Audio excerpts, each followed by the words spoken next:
Hello there to all of Enjoy and RozyGlow. It's Rosie here. How are you doing on the day before Good Friday? So we are coming into a time of death and resurrection, and I really wanted to just put this question to you. It's been on my mind as I've been working with lots of pregnant women and postnatal women and all my regular classes with Enjoy recently. How much do we cause our own suffering? And what can we actually do about it? How much are you causing your own suffering? And what can we do about it? I see the people that suffer the most, the people with the most rigid beliefs about how they are, how the world is, and how other people are. There's no flexibility. And this is something that we really can do something about, because really, if you are rigid in your mindset, then expect that that is going to cause conflict in your life. If you have people around you that are rigid in their mindset, it's going to cause conflict. So how do we move out of that? Well, you know, I'm a yoga teacher. We build elasticity in our muscles. We develop elasticity in our minds. We develop elasticity in our emotions. But when we have a very rigid idea of how things must be and have to be in order for us to receive love, give love, be worthy of love, then we are going to step into problems. Now, mother's guilt is a really great example of this. You know, most women associate their self-worth as mothers with, you know, really putting their children's needs before their own, putting their partner's needs before their own, putting their family's needs before their own, because we identify so much with the role of being nurturer, mother, caretaker. But who do we forget to take care of? Me, myself, and I.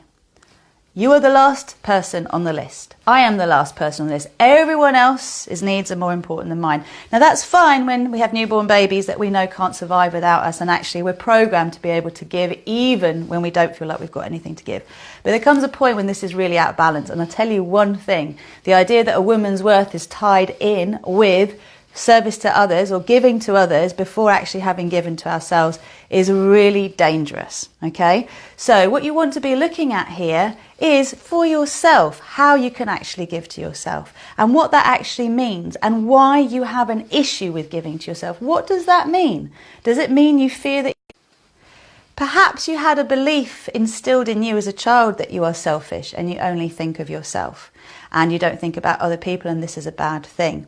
Now, I teach in all of my classes that if you think of the example of an aeroplane running out of oxygen, you're always told to put your own mask on before you put anyone else's on, including your children's. Why is that? Well, if you don't have any oxygen, how can you help anyone else? If you don't have any energy, if you don't have any capacity for yourself, how can you possibly help anybody else? You can't. Back to martyrdom. I'm going to mention martyrdom because martyrdom essentially equates to the resentful mother. I've been there. My own child has said to me, you know, if you don't like it, why did you have a child? And essentially, you know, we bleed ourselves dry for our children, our families, the things that we believe in, and we feel resentful when we have nothing left to give. And the reason for that is the lack of giving to ourselves. And I have spoken to many mothers as part of our tribe who really do feel that it's genuinely bad to give to themselves. You know, Christ consciousness, Jesus, Christianity, this whole concept of martyrdom, of basically putting everyone else first, suffering for others, is really not helpful and a misinterpretation in many ways of what Christ stood for and what he was here for. So when I think of Christ consciousness, I am not seeing this time of year as one where we need to sit there and lament and feel terrible for all of the sins that Jesus basically died on the cross for us to be saved. Well, however things have been written, it's important for us to remember that through our own hearts we can have a connection with the divine. Through our own hearts we recognise the divinity inside of us and the divinity in everybody else. Through taking care of our own needs, we are able then to appreciate when others are not in a position to do that so well because they haven't learnt to, and we lead by example. But if we're constantly dishing out to those who are less fortunate than ourselves, in the classic adage here of give a man a fish or teach a man to fish, or give a child a fish, teach a child to fish, then all we're ever going to be doing is putting ourselves in a position where we have the responsibility to constantly take care of others. And that's an ego trip, okay? That's where our self-worth gets fed from. Oh, they need me, I must do this, otherwise if I don't do it, no one else will and they won't survive without me. Well, that's not empowering to them or to you. So going back to this idea of how we cause our own suffering. We cause our own suffering through our own limiting beliefs of ourselves, of the situation we're in, and of the other people that are involved.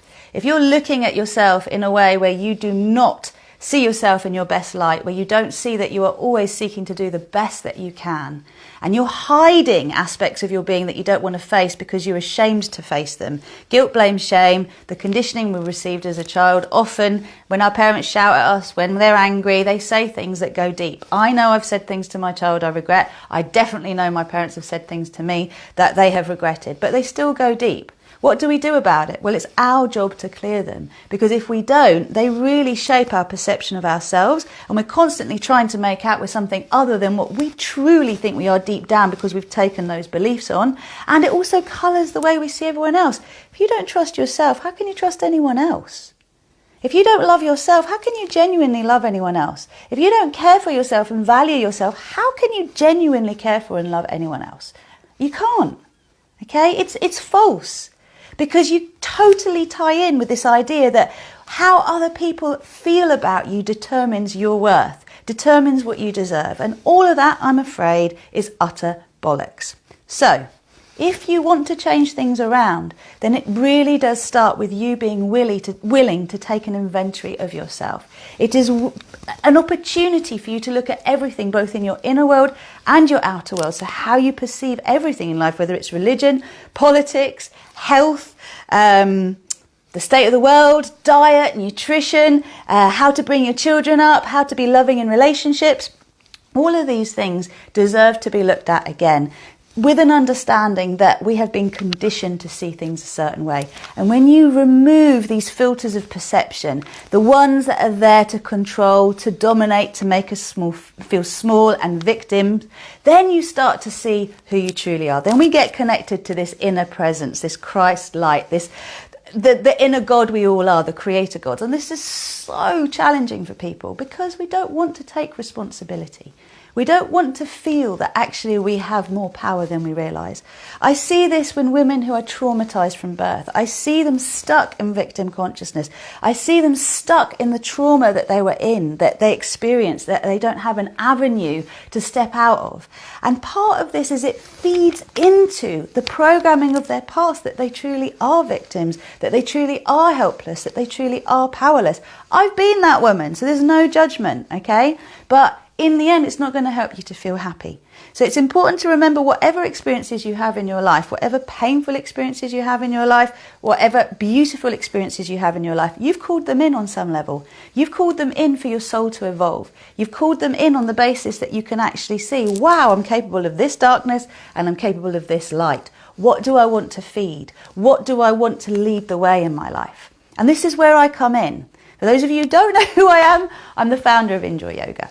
Okay, I'm the founder of RozyGlow as well. And what I do is I empower people to take control of their lives. I empower people to cultivate their own inner fulfillment. And I also empower people to step out of victim consciousness. And that means that they are powerless and they have no control over the situation, because that's not true. We all have control over our own perception of the situation. And when we shift our perception of the situation, we start to empower ourselves to be able to make more loving choices for ourselves, even if we choose to stay in unhealthy situations, even if we choose to stay in events that are not where we would like to be, but we know eventually we will step into where we want to be, and we're working on it. There is a really big difference between working on something and knowing you are, and being in denial and trying to sweep something under the carpet. Because, you know, we're not all going to wave a magic wand and suddenly we're in a completely different world. We're living in a physical, dense reality. It takes some time to change things. But if you don't shift your perception, if you're not willing to start to cultivate some elasticity in your beliefs about yourself, the world, and those around you, then you will stay stuck in suffering, because no one is doing anything to you. Okay? No one is. We are doing things to ourselves through our own perception and our willingness to accept or not accept something. So, We believe that things can't be different when they actually can. This is very important. And we give our power away to external authority rather than to our own counsel. How many times have I come across a woman or a man who just goes after some light has been revealed? I knew it. I just knew it. My instinct knew it. But there was this denial going on and I was believing this person, denying the truth, when in my heart, in my gut, I knew it wasn't actually the way they were saying it.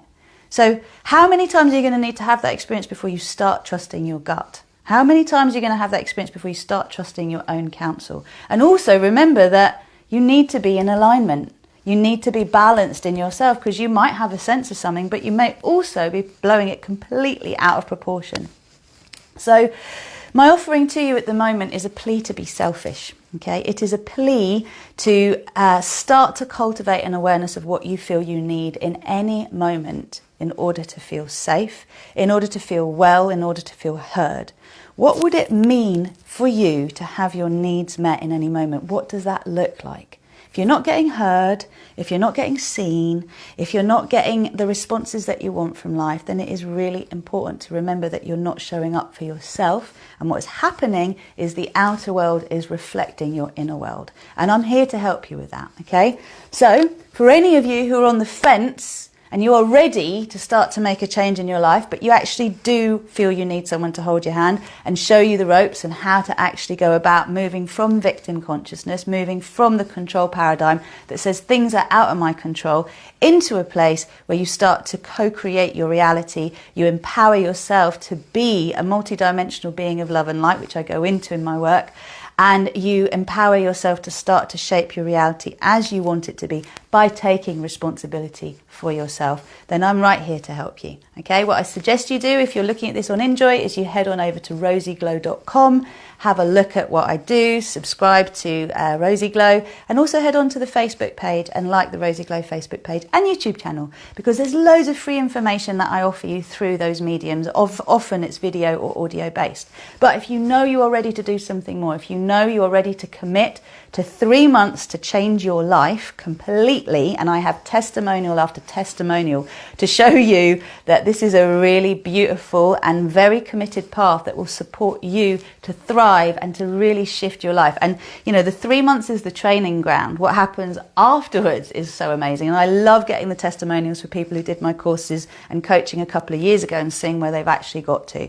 So if you're ready, 3 months, 13 weeks to work with me every week as part of a small group or to do some one-to-one work, and you are able to commit 4 hours a week to this. That's all you need, and you are willing to make a financial investment in yourself, the greatest gift you can give your family, the greatest gift you can give your children, the greatest gift you can give the world, then please get in touch and let's book a breakthrough call. I'm getting ready to start my next round of group coaching mid-April, and you may well be one of my lucky 3. So if you feel as though you want to be part of something that is going to support you to make the shifts you've been meaning to make for so long, then get in touch. Do you know what the ultimate thing that people come up with? When I look back on what they've actually gained, it is fulfillment, inner fulfillment that's not dependent on external circumstances. And it is confidence to step forward and follow their hearts and to do the things that they most want to do. This doesn't mean abandoning everything. It just means putting yourself back in the center of things, knowing this is the greatest gift you can give anyone else. So I'm here for you. I'm waiting to hear from you. I'm wishing you a beautiful Easter weekend. Why not be part of this phoenix rising out of the ashes, resurrection, and get in touch with me this weekend, and then at least we can book something in the diary for next week.